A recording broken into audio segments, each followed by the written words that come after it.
Mesdames, salut, monsieur, salut et bienvenue au journal télévisé bilingue sur Spectrum Television, édition de ce 20 août 2022. Au sommaire, embouteillage monstre ce jour au lieu dit Bekoko à la pénétrante ouest de la capitale économique du Cameroun, Douala. Un camion citerne chargé de carburant s'est renversé et a explosé aux environs de 6 heures du matin. Le bilan préliminaire fait état de plusieurs blessés et de dégâts matériels importants. Les détails dans la suite de ce journal. Et puis rentrée scolaire 2022-2023, les prix de certains matériels didactiques ont augmenté de près de 40%. C'est le constat fait par quelques vendeurs à quelques jours du 5 septembre prochain. Conséquence, les parents clients se font rares dans différentes papeteries. Le point au marché Mbopi de Douala, c'est dans la suite de ce journal. Une fois de plus, bonsoir et bienvenue à cette édition d'information bilingue que nous ouvrons en langue anglaise avec vous, Onila Donette. Bonsoir. Good evening to you, Ines Pangang, and good evening to every viewer of Spectrum Television. We kickstart this news with the president of Cameroon Renaissance Movement, Maurice Kamto, has paid a visit to the West region, Bafoussam to be precise. He arrived in the early hours of today, August 20, 2022, with his motive to install the regional bureau of the CRM party. The installation ceremony has taken place at the courtyard of the church chapel in Diangdem. Upon his arrival from his residence in the political capital, Yaoundé, this morning for the West, the 2018 presidential candidate made numerous stops to wave and salute the hundreds of militants who came to greet him. On to another story. Africa's emergence is dependent on her quest for in-depth reflection. Well, this is contained in a 172 publication by Otto Mattia Bissok at his book launch, which dates 18th August 2022. Josephine Bintia Julepo with a synopsis of the book's content. Discerning and cognitive thinking are the main ingredients to a rising Africa. Author Martial Bissok in his literary piece, and if we add, titled in French Et si on augmentait, carries the mantra for development. Le but, c'est le discernement. The target is discernment, and what gladdens my heart is that there is a rising Africa. I'm not talking about weak thinking, but it is not possible. I have the privilege to travel sometimes, and anytime I'm back, something has changed. Some of you were not here few years ago. The reading culture is the strongest device for growth and development, he says. Stop thinking that writers are deep thinkers or crazy people. Sometimes, some of them, I admit, may miss out on their thesis. But we are writing for people to be conscious. We write very interesting content. Sadly, many of you are disinterested. They read, yet on very unclear circumstances. Les gens lisent, mais on doit lire quoi? Et si on augmentait by Martial Bissok is a 175 publication with 11 chapters and a price tag dependent on the buyer's quest for success. The launching dates 18 August 2022 in Douala. Circulation in the economic capital of Cameroon, Douala, can become a veritable nightmare, especially if your taxi or car comes across an impaired traffic light. Josephine Bindi and Nono Fotwe paint a vivid picture of how road users manage this on a daily. Let's go listen to our report. Bad traffic lights equals congestion leads to long traffic lines. This is very visible in the city of Douala, with unrepaired and unavailable traffic points in strategic points in the city.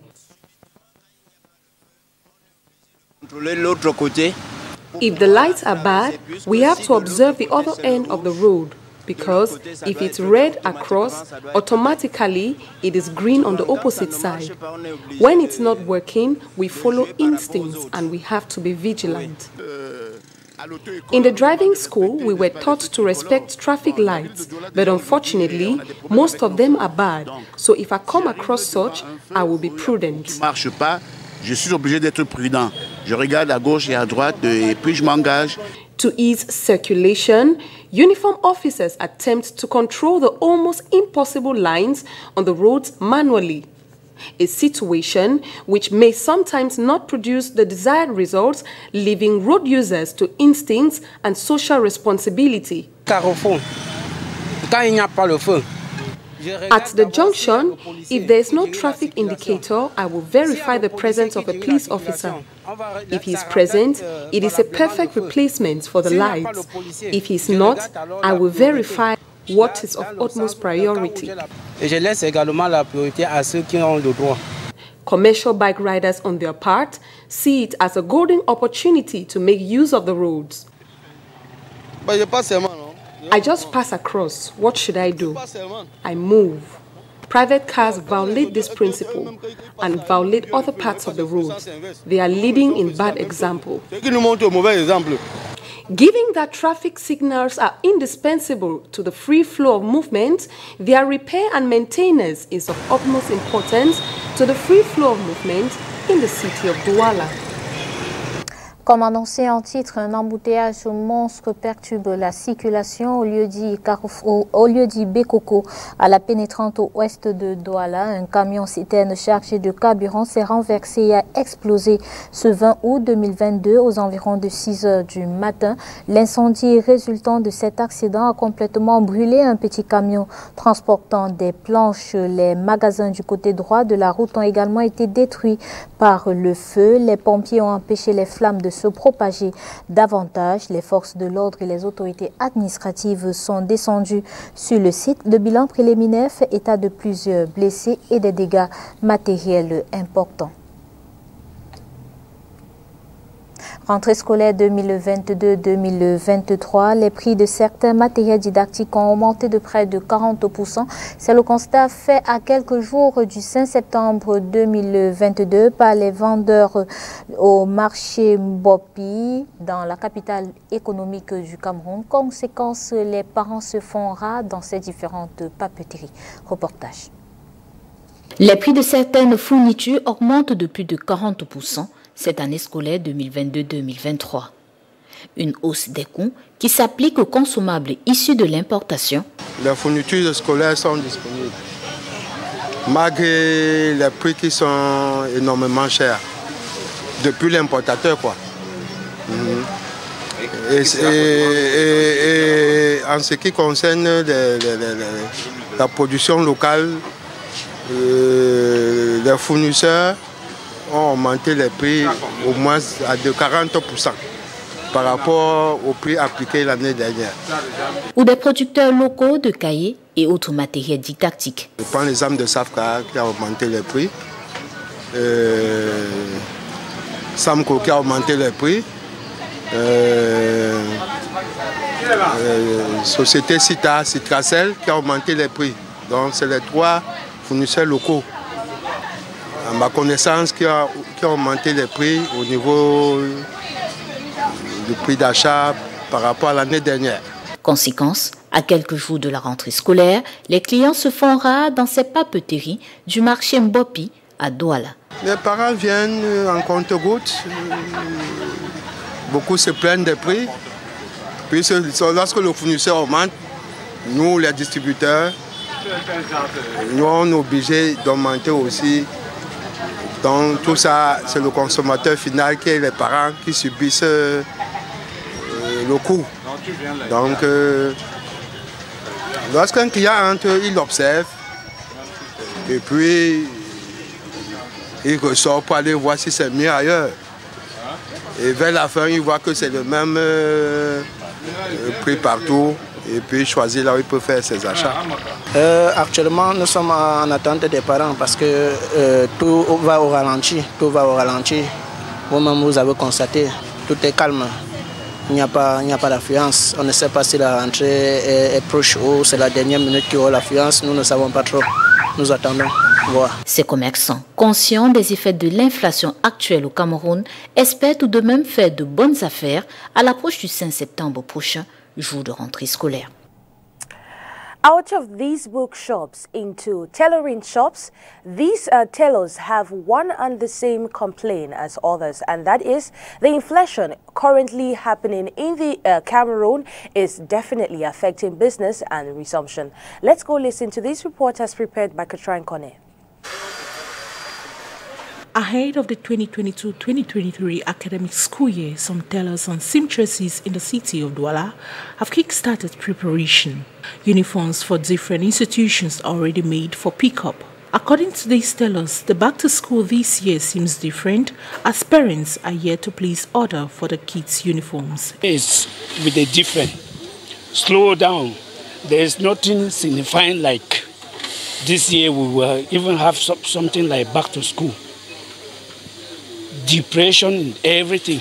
The Ayolo started coming. I have only some few customers. I'm even afraid to show uniform myself because I don't think they will buy this year. Because I have just 1 month remaining. So I'm afraid to show dresses I'm going to sell.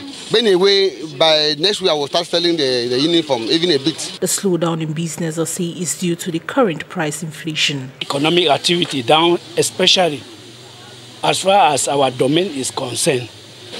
Before this time around, we were really selling the uniform a bit. But this year around, I'm not yet selling even one. But I have only some few customers, you see, just some few customers. We are doubting. However, the tailors are hoping there will be a boom in their businesses as the school reopening date fast approaches. Pointons à présent le cap sur la région de l'Ouest, notamment dans le village Mbambi, dans le département des Bamboutos. Là-bas, ce mois d'août est marqué par l'organisation d'une semaine culturelle baptisée Congrès. Activités culturelles et sportives rythment l'événement. Reportage Makeda Lydie Newton et Julie Pont. Village Bambi situé dans le département des Bamboutos, région de l'Ouest. Ce mois d'août 2022 est marqué par l'organisation de plusieurs activités culturelles et sportives, communément appelées congrès. Le congrès a commencé le 6 août 2022, auquel nous avions beaucoup d'activités au programme, à savoir la marche sportive, les matchs de football jeunes, vétérans et les matchs de handball. À ce jour, nous pouvons nous réjouir qu'à ce jour, tout le programme a été épuisé. Actuellement, nous sommes à la dernière phase qui est la finale du football vétéran, du football jeune. Donc nous pouvons nous réjouir de toute cette semaine. Tout s'est bien passé dans les meilleures conditions. Et vraiment, nous pouvons nous réjouir de la semaine culturelle. Mes sentiments font tout droit au cœur. Organiser, réunir 1500 personnes, ce n'est pas évident. Et jusqu'à présent, nous sommes peu réjouis de la qualité des activités et le support de mes grands frères des élites qui m'ont toujours accompagné dans ces activités. Cette semaine culturelle est également l'occasion pour les autorités de faire des annonces fortes. Un forage à énergie photovoltaïque avec un réservoir d'environ 12 000 litres sera construit et pourra desservir environ 500 ménages à Bambi. Ceci à hauteur d'un montant de 30 millions de francs CFA. Comme dans la plupart des villages de l'Ouest Cameroun, le mois d'août est propice à l'organisation des congrès. Objectif avoué, rassembler les filles et fils originaires du village afin de resserrer les liens. News out of the country, the Victoria and Albert Museum in London is hosting an exhibition of African fashion. Organizers say this is the largest of its kind. Named simply Africa Fashion, promises to set a new standard on how the subject is portrayed in museums and at art galleries. Let's go listen to this report as prepared by the Voice of America. All imaginable colors from across the African continent are on display in the heart of London. The newly opened Africa Fashion exhibition is the largest ever to showcase the subject in Britain, and for the fashion creators involved, it's a dream come true. The V&A has been so thorough and so rigorous in the way that the exhibition has been curated. For me, it gives a truer picture of what's happening within the fashion space on the continent than any other exhibition thus far. It's an honour to be able to give a platform to the fashion creators in the exhibition and to the many people that have contributed to the show. It's very timely because the African fashion scene, the creatives within it, we think are shifting the geography of global fashions. The exhibit at the Victoria and Albert Museum presents pieces from 25 countries by dozens of designers, stylists and photographers. Under the surface, however, is another story, about the interconnection of fashion and politics. It's there in terms of semiotics or the symbols, the way that cloth can speak or communicate non-verbally, but also the power, the economic power of fashion and textiles to those newly independent nations in that moment of independence. Jasinska says the exhibit demonstrates a real commitment to African arts by the Victoria and Albert Museum, an institution which, like many others, has had its failings with representing the continent in the past. Up until maybe the 20th century, an element of perhaps lack of representation, perhaps misrepresentation, perhaps almost hidden in plain sight. The objects, the stories are hidden in plain sight. But I think what's exciting about the period we're in now is this acknowledgement, this willingness to acknowledge our colonial roots. The Africa Fashion Exhibition takes the audience from the past to the future, which looks to be bright. The exhibition then sets a new standard of exhibition making about fashion on the continent. Hopefully, at some point, we'll be able to have an exhibition that is able to include voices from every single part and every single country on the continent. The Africa Fashion exhibit at the Victoria and Albert Museum is scheduled to run until mid-April of 2023. Pasi Myöhänen for VOA News, London. En sport, veiller au développement des infrastructures sportives et équipements, c'est l'objectif de l'Office des infrastructures et équipements sportifs. Il a été créé le 17 août dernier par décret présidentiel, un organisme placé sous la tutelle du ministère des Sports et de l'Éducation physique. Makeda Dignoutou. Assurer le développement des infrastructures et équipements sportifs au Cameroun, c'est l'objectif de l'Office national des infrastructures et équipements sportifs en abrégé ONIES. Celui-ci a été créé le 17 août 2022 par décret présidentiel. D'après l'acte présidentiel, l'Office national des infrastructures et équipements sportifs placé auprès du ministère des Sports doit assurer notamment l'entretien, la maintenance, l'exploitation, la sécurisation, le développement et la pérennisation des infrastructures et équipements sportifs. Son siège est à Yaoundé certes, mais des antennes peuvent être créées dans les différentes régions du Cameroun en cas de besoin. Dans le cadre de ces missions, l'ONIES dispose d'abord d'un comité d'orientation composé d'un président et de 7 membres nommés par le président de la République. Il y a ensuite une administration supervisée par le comité d'orientation et enfin des structures spécialisées qui renferment les partenariats, l'unité d'exploitation et de marketing, la brigade des interventions et autres intendants des complexes ou stades. Après la disparition de l'Office national des équipements sportifs, la création le 17 août 2022 de l'Office national des infrastructures et équipements sportifs intervient au moment où certains stades qui ont abrité les matchs de la dernière Coupe d'Afrique des Nations Cameroun 2021 commencent à présenter quelques signes inquiétants, faute d'entretien. Coupe du monde Qatar 2022, le match Cameroun-Brésil au rang des affiches les plus attendues. La Fédération internationale de football association a donné un aperçu des rencontres les plus sollicitées du premier tour de la prochaine Coupe du monde. Et il s'avère que ce match de la 3e journée dans le groupe G en fait partie. La Reine Gansu. Prévu le 2 décembre 2022 à 20h, le match du groupe G entre le Cameroun et le Brésil fait partie des affiches qui ont le plus de succès dans la vente des billets des différentes rencontres de la Coupe du Monde de Qatar 2022. Annonce faite ce 18 août par la FIFA. Pour comprendre l'engouement autour de ce match, il faut se replonger dans l'histoire des affrontements entre ces deux équipes, même si sur les 5 dernières rencontres entre le Brésil et le Cameroun, le Brésil a été majoritairement vainqueur. N'oublions jamais qu'on parle là d'un côté du Brésil, avec tout ce que ça représente sur le plan mondial footballistiquement, et puis de l'autre côté du Cameroun, qui est l'un des meilleurs en Afrique, et qui a une histoire et un palmarès aussi. Donc c'est un match de gala en fait. Et n'oublions jamais les promesses des matchs Brésil-Cameroun ou Cameroun-Brésil.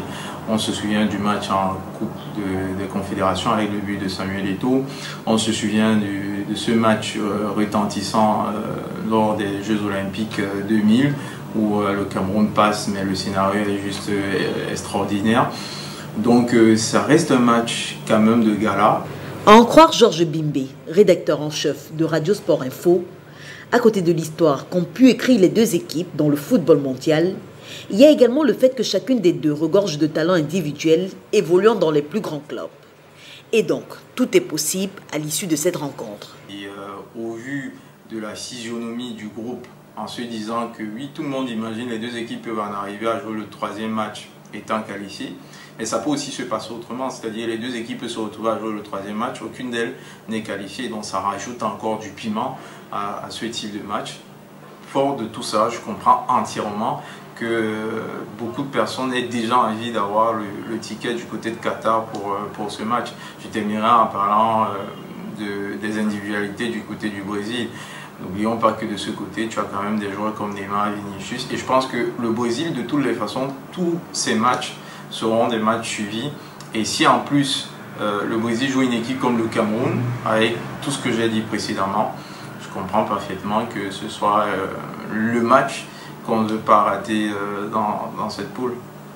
Outre le match entre le Cameroun et le Brésil, les affiches Portugal-Uruguay, Costa Rica-Allemagne et Australie-Danemark dans le groupe D sont elles aussi très attendues. D'ailleurs, la FIFA annonce avoir déjà écoulé 2,45 millions de billets. Et c'est avec vous, Léla Renganzu, que nous mettons un thème à cette édition d'information bilingue. Merci d'avoir été des nôtres. Bonne soirée et bon week-end. Bon week-end, Odila Donette. Good night to you, Ines Pangang, and good night to every viewer of Spectrum Television. Do remain in company of our programs here in STV. Have a wonderful weekend.